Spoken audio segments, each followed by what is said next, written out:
Hello, everybody. My name is Kalpana Sundar, and I'm a director of pricing product management at PayPal. In the past, I worked as an engineer in both hardware and software engineering teams at Cisco and PayPal, respectively. I'm super excited to be here today to talk about product market misfit and share ideas on how product managers can navigate this quagmire, or better yet, on how to avoid ending up in such a situation. First, let's align on some terminology. We will use the terms market and customers interchangeably in this presentation. Market could be some organization within your company, or it could be external clients.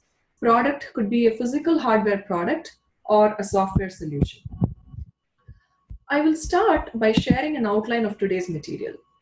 First, we will establish a truth table on the existence of product market fit. In other words, when does it even make sense to study product market fit? Second, I will share two stories and we will see how product market fit worked out in each one of the stories. Third, I will present a playbook and framework to assess product market fit. Fourth, I will show how we can put this playbook to use. And finally, we will talk about the determinants of product market fit. What are the key players that will influence the fit? Now, let's start with the truth table for the existence of product market fit. Market and product could each belong to one of two possible states, exists or does not exist. This results in four possible scenarios. Scenario 1 is when both do not exist. Scenario 2 is when we have a product, but there is no market for it.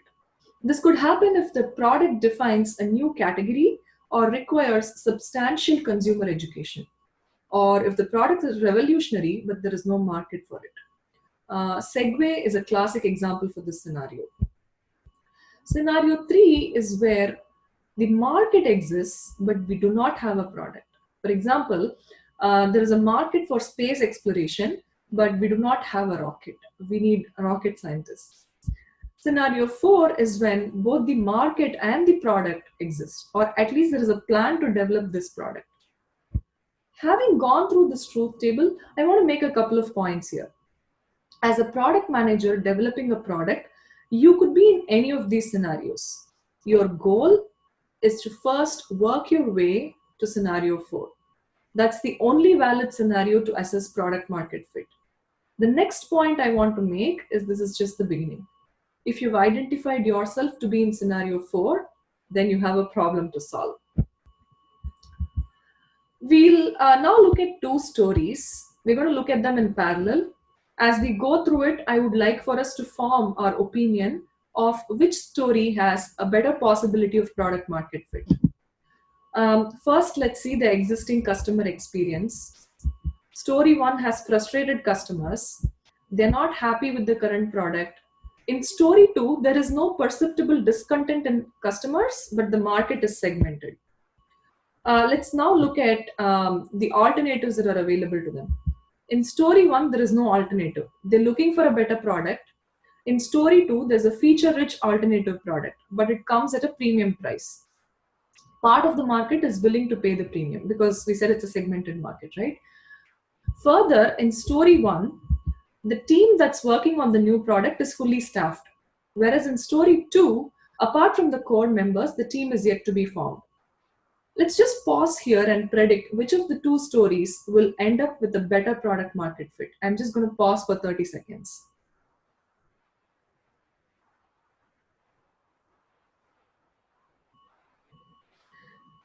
I think it's only natural if we all picked story 1, discontent customers, no alternatives, and we have a fully staffed team. That seems like a slam dunk waiting to happen.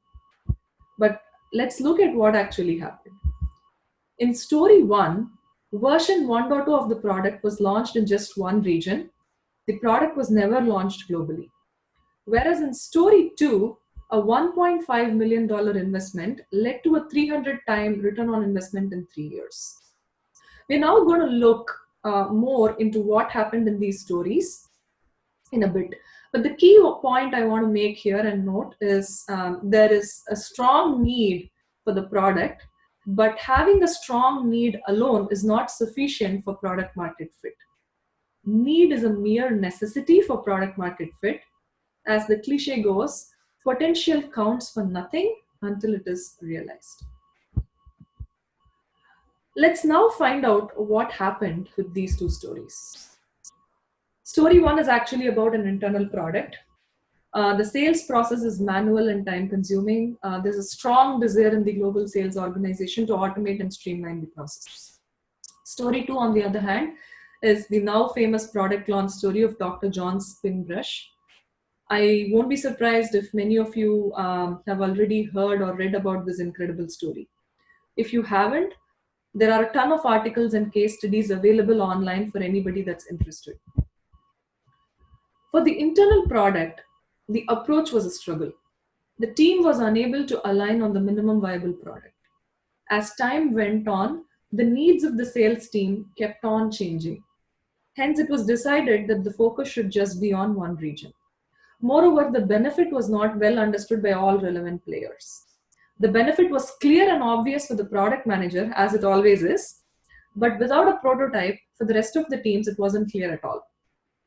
Several starts, stops, and changing needs resulted in more frustration, resulting in the organization starting to consider expensive third-party solutions. In story two, things were very different. The identified potential customers were actually the purchasing managers of large retail stores. They were responsible for stocking inventory. The product packaging was also very innovative. It had a try me feature to show off how powerful the spin brush was. Also, the benefit was very well understood by the customers since other spinning brushes existed already. The competition had priced it at a premium. At the right price, the value proposition offered by Dr. John's spin brush to the consumer was very, very strong. In summary, I would like to highlight that for a successful product market fit, approach, benefit, and competition play a very important role. Now, I'm going to be introducing my playbook to assess product market fit. It's called the NABC framework. NABC stands for Need, Approach, Benefit, and Competition. This NABC framework was originally conceived by the Stanford Research Institute with the intent as being the first step in creating a business plan. It is something that could be used to communicate repeatedly at regular team meetings throughout the project or a product launch. This helps keep the business teams and engineers on the same page. The NABC model can also help us in pitching ideas effectively. Having said the above, it turns out from my experience that the NABC framework is also a natural way to assess product market fit. Now let's see how would we put that to use. Speaking about NABC, starting off with the first need. What are the customer's needs and willingness or ability to pay is the first question a product manager should answer. We do that by first identifying who the target market or the customers are, and we start developing personas. We start speaking with them about what are their current products, what are the challenges with the products, do they have any alternatives available, etc. Once we've established the need, then we go into the approach. Approach is nothing but identifying if you have a compelling solution to solve their needs. How do you build a product, knowing what the needs are? Now, I want to emphasize on three important steps within the approach umbrella. The first and foremost is you should be able to very well define your solution and features in your product.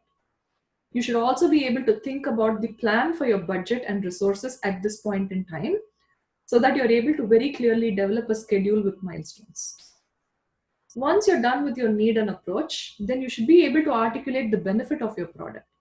And you should be able to do that in a way that you're able to answer the question if your customers really understand why should they buy your product. You could do that by developing early prototypes to demonstrate the benefit of the product, thereby establishing value proposition for what you're doing here. And finally, you cannot leave out competition because you need to absolutely answer the question on how does your competition look like in terms of expertise, pricing, and schedule. First and foremost, there is a necessity to alignment with your customers on benchmarks. If it becomes internal products, it's important for us to answer questions like, are we going to do a new solution in-house, or are we going to buy something which is a turnkey solution? It is also important to answer where will the market and competition be when the product is available. Now, we're going to revisit the first story that we walked through previously and try to apply the NABC framework to that. The need was established already with frustrated customers looking for a new product. Our approach could be something like this: conducting usability studies to understand and document the current pain points, opportunities, and to learn user behaviors. Preparing a very clear business requirement document. You can even pull in your development team to have them on board at this point in time. And the third point here is building an early prototype. In some cases, this could mean some involvement from the development team, or it could just be a paper or a wireframe to help your customers get a feel for the end product that is being developed. The benefits have to be articulated and documented. Sharing this with both the customer and the developers from the beginning helps create and maintain tension between an ideal state for the product versus what the development team is confident to deliver while operating within their resource and time constraints. Using a tag like faster sales equal to more revenue will also help. The competition in this case is expensive and could require a lot of customization. It is also important to call this out to ensure that exploring competitive offerings don't become recurring, and also it doesn't become a distraction for the teams. NABC framework will provide clarity to all the relevant players, and it will help win multiple champions for the product. A logical next question that arises is, who are the relevant players? That is, who or what all contribute to a successful product market fit. First, we have the market and its attributes, namely the size of the market, growth potential, and competition. These are important considerations for product managers while assessing fit.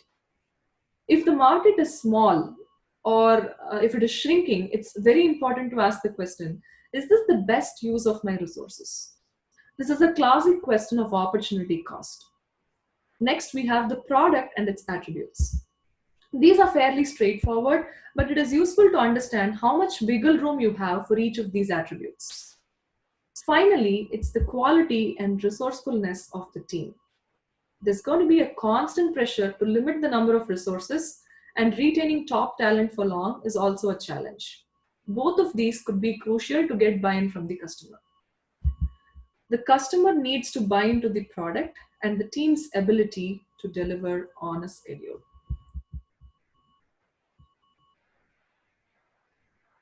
I'm going to also share with you some of the key takeaways based on what we've looked at so far. Step one is for us to ensure the existence of market and product. Only then the question of a fit arises in the first place. Step two is to use the NABC framework to assess product market fit. And step three is to ensure that there is synergy among the determinants, which is customers, product managers, developers, engineers, and the product to be delivered. This is what will help us get a successful product market fit. Having said the above, by the time product is launched and adopted, or even in the case of successful products, the market will start to evolve. This could make the product less relevant or even obsolete in some cases. I'll highly encourage you to read stories of Blockbuster fall and Netflix rise. Similarly, there's a classic case of Kodak missing the digital camera revolution. The key takeaway for me is that the notion of product market fit is transient. It is important for us product managers to be conscious of this and reassess fit as needed. Thank you so much. This concludes my presentation for today. I will leave a list of references used in this presentation, as well as material for you to do further reading on this topic. Thank you so much for the opportunity. And if you would like to continue the conversation with me on this topic, you can connect with me on LinkedIn. Thank you.